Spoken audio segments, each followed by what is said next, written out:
नमस्कार, मी डॉक्टर मच्छिंद्र बांगर महाराष्ट्रातील आणि देशातील हवामान परिस्थिती संदर्भात ताजी अपडेट देणार आहे। हवामानात आता बदल होऊ लागले आहेत आणि दोन्ही समुद्रांमध्ये हलकी पावसाळी परिस्थिती आहे। मान्सूनने ब्रेक घेतलेला आहे। आज 1 जून केरळमध्ये मान्सून ऑनसेट होण्याची तारीख।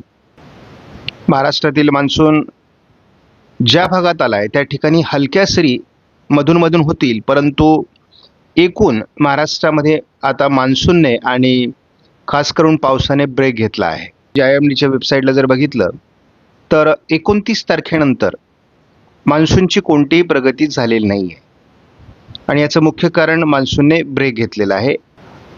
आपण जर IMDच्या वेबसाईटला लक्ष दिलं तर बंगालच्या उपसागरात आणि अरबी समुद्रात दोन्ही ठिकाणी कुठल्याही प्रकारची हवामान प्रणाली सक्रिय नाही। ज्यांनी या चॅनलला सबस्क्राईब केलं नसेल, दररोज व्हिडिओ बघतात, त्यांनी देखील या चॅनलला सबस्क्राईब करायचा प्रयत्न करा की जेणेकरून तुम्हाला दररोजचं नोटिफिकेशन येईल आणि तुम्हाला नवीन अपडेट हवामानाविषयी समजेल। मेघगर्जनेसह विजांचं वातावरण जर बघितलं तर ते केवळ आता पूर्व भारतामध्ये आहे। त्यामुळे सध्या भारतामधील एकूणच मान्सूनने ब्रेक घेतल्यामुळे पाऊस उघडला आहे। आज सध्या जरी मान्सूनने ब्रेक घेतला असला तरी ज्या भागात मान्सून दाखल झाला आहे महाराष्ट्रामध्ये त्या भागात एखाद दुसरी स्थानिक वातावरणाची निर्मिती होऊन सर होऊ शकते। त्यामुळे आपल्याला मान्सूनच्या ब्रेक काळात देखील हलक्या पावसाच्या मान्सून सरी होऊ शकतात, हे लक्षात ठेवा। आता आपल्याला 2 तारखेला थोडं ढगाळ वातावरण दिसतंय महाराष्ट्रामध्ये, तर या स्थानिक निर्मितीचा एक भाग आहे। कोकणामध्ये किंवा महाराष्ट्रामध्ये एखाद दुसऱ्या ठिकाणी स्थानिक वातावरण तयार होऊन हलका पाऊस पडणार आहे। तीच परिस्थिती आपण 3 तारखेलाही बघतो। महाराष्ट्राच्या काही भागामध्ये हलक्या पावसाची शक्यता राहील, म्हणजे कडकडीत खंड भारतामध्ये निर्माण होत नाही। आपण जर बघितलं तर जवळपास 4 तारखेला भारताच्या अनेक भागात पावसाळी वातावरण तयार होत आहे। 5 तारखेला देखील विरळ पावसाळी वातावरण भारतामध्ये असणार आहे। त्यामुळे हलक्या पावसाच्या सरी काही भागात होऊ शकतात। तीच परिस्थिती आता उत्तर महाराष्ट्रामध्ये 6 तारखेला थोडं विरळ पावसाळी वातावरणाची शक्यता आहे। हलक्या मान्सून सरी आहेत त्या। 7 तारखेला देखील महाराष्ट्रामध्ये काही भागात हलक्या स्वरूपाच्या पावसाच्या सरी होतील। मात्र एक चांगल्या प्रकारचा पाऊस आपण मृग नक्षत्राच्या मुहूर्तावर 8 तारखेला महाराष्ट्राच्या बऱ्याच भागात बघणार आहोत। यामध्ये उत्तर महाराष्ट्र, मध्य महाराष्ट्र, मराठवाडा, पश्चिम महाराष्ट्र, कोकण असं आपल्याला छान पावसाचं वातावरण दिसणार आहे। 9 तारखेला देखील हलक्या ते मध्यम स्वरूपाच्या सरी महाराष्ट्रात पावसाच्या असतील। हा तसा ब्रेकचा काळ आहे, पावसाच्या खंडाचा काळ आहे। तरी देखील महाराष्ट्र असा एक राज्य असणार आहे ज्या ठिकाणी थोडा पाऊस होईल। आपण 10 तारखेला देखील बघतो थोडं वातावरण हे गडचिरोली, चंद्रपूर, नांदेडच्या भागात असण्याची शक्यता आहे। आणि 10 तारखेला आपण एक वैशिष्ट्य बघतो, दोन्ही समुद्रांमध्ये हवामान बदलाला सुरुवात होईल आणि मान्सून पुन्हा रिसेट होण्याकरता, सक्रिय होण्याकरता एक वातावरण निर्माण व्हायला सुरुवात होणार आहे। या मॉडेलचा एक धावता अंदाज आपण घेतल्यानंतर आपल्याला साधारण हवामानात बदल कसा होतो ते लक्षात येतं। कोकण किनारपट्टीला पावसास अनुकूल स्थिती राहणार आहे आणि मी असं म्हटलंय खंड काळ जरी असला भारतामध्ये तरी महाराष्ट्रात मान्सून सरी हलक्या स्वरूपात होऊ शकतात असा अंदाज आपण दिलेला आहे। आपण एकूणच हवामानामध्ये तुरळक पावसाची शक्यता महाराष्ट्रामध्ये आणि भारतामध्ये देखील आहे 4 आणि 5 तारखेला।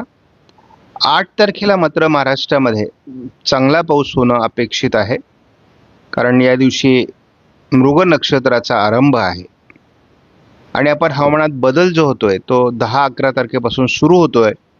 बंगालचे उपसागर, अरबी समुद्र असं वातावरण बदलायला सुरुवात होते। 12 तारखेला त्याला आणखी गती मिळणार आहे। भारताच्या भूभागावर पावसाला प्रत्यक्ष 12 तारखेला सुरुवात होईल। 13 तारखेला महाराष्ट्रात पावसाचा प्रभाव वाढायला सुरुवात होणार, म्हणजे अंदाजात आता कुठलाही बदल नाही आहे। अजून तरी दोन्ही समुद्रात मान्सूनला पुन्हा सक्रिय होण्याची संधी मिळणार आहे। 15 तारखेपर्यंत महाराष्ट्रात पावसाचा जोर वाढणार आहे। त्यामुळे पुन्हा पाऊस आपल्याला महाराष्ट्रामध्ये खूप छान होणार आहे। आणि शेतकऱ्यांना मशागतीसाठी मिळालेला हा वेळ शेतकऱ्यांनी वाया घालवू नये. आज जरी मान्सूनचा ब्रेक सुरू झाला असला तरी महाराष्ट्रात काही ठिकाणी हलक्या मान्सून सरी होऊ शकतात आणि खास करून मुंबईपासून तर ज्या भागात मान्सून दाखल झालाय त्या भागात त्या सरी असू शकतात. संपूर्ण महाराष्ट्रामध्ये ढगाळ परिस्थिती देखील राहणार आहे. एखाद दुसऱ्या ठिकाणी पाऊस देखील होणार आहे. 3 तारखेला भारतामध्ये बऱ्याच राज्यांमध्ये पावसाळी परिस्थिती असणार आहे आणि थोडं मुंबईसह उत्तर कोकणात देखील पावसाची शक्यता आहे. 4 तारखेला देखील भारताच्या अनेक राज्यांमध्ये पावसाळी परिस्थिती निर्माण होईल. परंतु मान्सूनला पुढे सरकण्यासाठी हे वातावरण फार पोषक नाही आहे. 5 तारखेपासून उत्तर महाराष्ट्रातून मध्य महाराष्ट्रातून थोडं हलक्या पावसाळी सरी सुरू होऊ शकतात. 6 तारखेला थोडं पश्चिम महाराष्ट्र मध्य महाराष्ट्र असं वातावरण असू शकतं. दक्षिण कोकण 7 तारखेलाही सह्याद्रीच्या पर्वतरांगांच्या आजूबाजूने दक्षिण कोकण पश्चिम महाराष्ट्रात हलक्या सरी असतील. 8 तारखेला मात्र महाराष्ट्राच्या बऱ्याच भागात म्हणजे मराठवाडा मध्य महाराष्ट्र पश्चिम महाराष्ट्र कोकण असं मेघगर्जनेचा पाऊस काही ठिकाणी होईल बऱ्यापैकी. 9 तारखेलाही तुरळक पाऊस महाराष्ट्राच्या काही भागात राहू शकतो आणि 9 तारखेपासूनच हवामानात बदल सुरू झालेले आहेत. 10 तारखेला तसा महाराष्ट्रात पाऊस कमी आहे. 11 तारखेला देखील महाराष्ट्रात पावसाचं प्रमाण कमी आहे, परंतु दोन्ही समुद्रात वातावरण बदलायला सुरुवात होणार आहे. 12 तारखेला बदललेल्या हवामानानुसार भारतामध्ये पावसाळी वातावरण सुरू होणार आहे. यामध्ये मध्य प्रदेशचा पूर्व भाग, छत्तीसगड, ओरिसा या भागात प्रत्यक्ष पावसाला सुरुवात होईल. दक्षिण भारतातही केरळसहित आंध्र प्रदेश वगैरे पावसाला सुरुवात होणार आहे. त्यामुळे 12 तारखेपर्यंत हा ब्रेक राहील असा आपला अंदाज आहे. 13 तारखेला महाराष्ट्रात पावसाला सुरुवात होईल विदर्भाकडून, कारण हे वातावरण अरबी समुद्राच्या ऐवजी बंगालच्या उपसागरातून सक्रिय होत असल्यामुळे. आणि या काळात थोडा कोकणातील पाऊस कमी असणार आहे, परंतु दोन्ही समुद्रात सक्रिय असलेले वातावरण हे मोठं पावसाळी वातावरण महाराष्ट्रात आणि भारतात तयार करेल. आता मान्सून जो थांबलेला आहे तो 13 तारखेनंतर पुन्हा सक्रिय होऊ शकतो. 14 तारखेला कमी दाबाचं क्षेत्र महाराष्ट्रावर येत असल्यामुळे मुसळधार ते अतिमुसळधार पाऊस पुन्हा महाराष्ट्रामध्ये सुरू होणार आहे. त्यामुळे शेतकऱ्यांनी आपली सगळी मशागत करून शेतं तयार ठेवा. शक्य असेल तिथे पेरणी करा. आपलं नियोजन आहे, आपला अनुभव महत्त्वाचा आहे. काय करता येऊ शकतं हे आपण ठरवू शकता. आपला अंदाज हा 15 तारखेपर्यंत पोहोचलेला आहे आणि महाराष्ट्राच्या बहुतांश भागात पुन्हा एकदा अतिवृष्टीची परिस्थिती ही 14-15 तारखेला असणार आहे. त्यामुळे यामध्ये खास करून अहिल्यानगर, बीड, लातूर, धाराशिव, सोलापूर भागामध्ये थोडं पावसाचं प्रमाण अधिक आहे. बीड, परभणी, जालना, हिंगोली, ज्या हिंगोली जिल्ह्यामध्ये पाऊस कमी झालेला आहे त्याची पूर्ण कसर या ठिकाणी निघणार आहे आणि महाराष्ट्रातला एकही जिल्हा असा नसणार आहे की ज्या ठिकाणी सरासरीपेक्षा अधिक पाऊस होणार आहे. कारण या 2 दिवसातच पूर्ण जूनची सरासरी भरून काढणारा पाऊस होणार आहे. जवळपास 12 तारखेपर्यंत म्हणजे 1 तारखेपासून 12 तारखेपर्यंत भारतामध्ये जो पाऊस होणार आहे तो अतिशय हलक्या स्वरूपात होणार आहे. महाराष्ट्रात सुद्धा फार मोठा पाऊस नाही आहे. आपण बघतो विदर्भ, मराठवाड्याच्या पूर्व भागात कडकडीत उघडीप आहे. मात्र पश्चिम महाराष्ट्र, मध्य महाराष्ट्र, उत्तर महाराष्ट्र, कोकण या ठिकाणी हलक्या स्वरूपाचा पाऊस अपेक्षित आहे. मात्र आपण जेव्हा हे अंदाज 15 तारखेपर्यंत पुढे सरकवतो तेव्हा मात्र महाराष्ट्रातली अतिवृष्टी दिसू लागते. आज जरी मान्सूनचा खंड सुरू झाला असला तरी महाराष्ट्रात हलक्या पावसाळी सरींची शक्यता नाकारता येत नाही. उद्या देखील गडचिरोली जिल्ह्यात पावसाची शक्यता आहे.